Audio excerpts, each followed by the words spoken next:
Well, hey, let me tell you something. I had a call from a person in the university. I won't mention either of any names of or the university.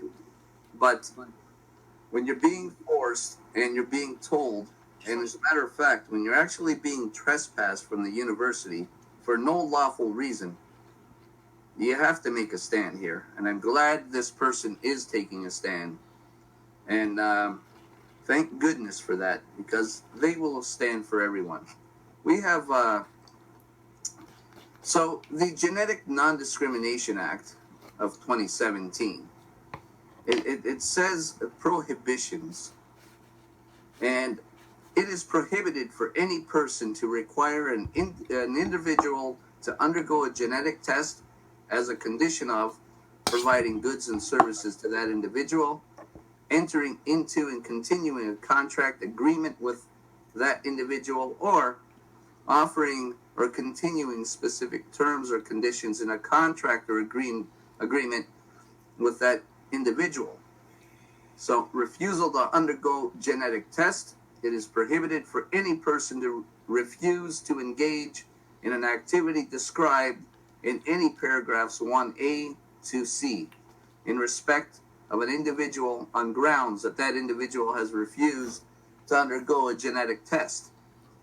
Now, in when was it? This has already been settled in the court. So we're looking at people who are employed here. The people who have been employed, you have to stand up here and hold them accountable for the fact that, or school, not only employment, but school also. You've paid your money, your services, the education, or a contract that you may have with a company or anything else, and they say you're going to have to undergo, daily PCR tests. Well, no, they can't do that. The other one is the spit test. Well, they can't do that either, because this is all genetic stuff. These are all tests that are being put in you. So, in 2020, the Supreme Court of Canada ruled on this.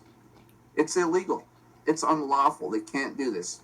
And this was the Canadian Coalition for Genetic Fairness was the appellant, and the Attorney General of Canada, Attorney General of Quebec respondents, and then you had the Attorney General of British Columbia, Attorney General of Saskatchewan, Canadian Life and Health Insurance Association, Canadian Human Rights Commission, Privacy Commissioner of Canada, and the Canadian College of Medical Geneticists as interveners. So, this has been already settled in the highest court of the land in Canada. This is a big problem here, because who do we have? We have the Human Rights Commission saying you have no rights. You have the government's, the premiers, telling everyone this is what you have to do, and they're putting the liability on business. These are all things you can't do. We have workers being fired, tons of workers being fired all over the place. And in the case where you're being trespassed, you can't be trespassed for doing a lawful activity. So a school or an employer or anything can't just come up and say, or a store for that fact, can't just come up and say, well, this is private property, get out of here. Can't happen. They're open to the public. They are going in, and in cases of employment where you're working under contract, same deal. You're under contract. You can't be forced to do anything. What they are doing is illegal. And this is all over the place. So bring up, again, in Ontario, the Ontario Trespass Property Act. You got the Genetic Fairness Act.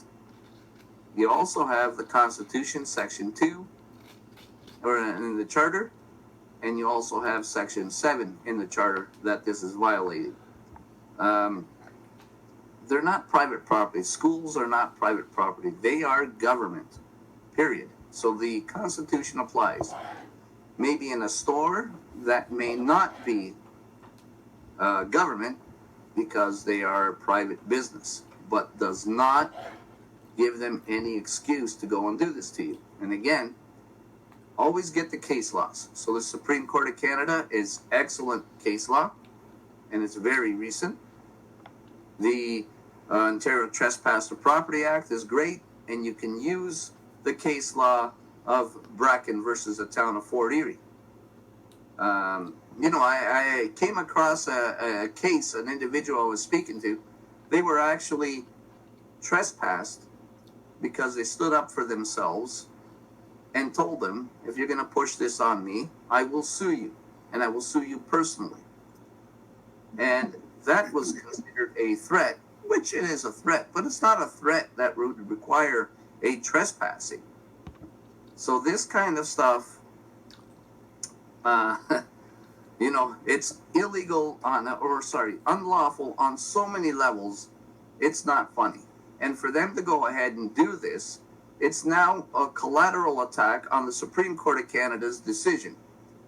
That should be frowned upon immensely.